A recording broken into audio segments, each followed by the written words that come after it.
Nadreen अस्सलामुअलैकुम। मैं पंजाबी नात गो शायर मोहम्मद जमील चिश्ती हजरत अल्लामा साइम चिश्ती अलैहि रहमत दा शागिर्द तुहाडे नाल मुखातब हाँ। अज तो 10 साल पहले तो मेरी एक बड़ी मशहूर जमाना रवाई आ जिहदे विच अल्लाह दी ज़ात नूं मैं मुबारकबाद दित्ती आ। वो मेरी ज़बानी तुसीं सुनदे आ रहे हो।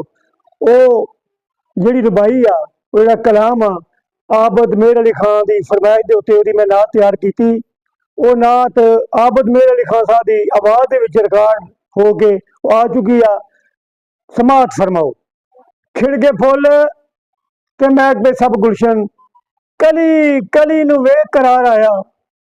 इंतजार दियां घड़ियां खत्म हुई, नबियां सारियां दा ताजदार आया। ऐ रब्बा तेनू मुबारक होण लखा, साडा नबी आया तेरा यार आया। ऐ रब्बा तेनू मुबारक होण लखा, साडा नबी आया तेरा यार आया। वस बिया जमील जहान सारा, लैके सोहना है पहली बहार आया।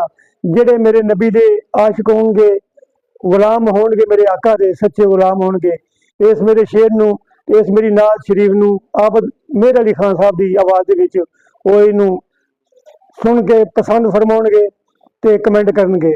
अल्लाह हाफिज़।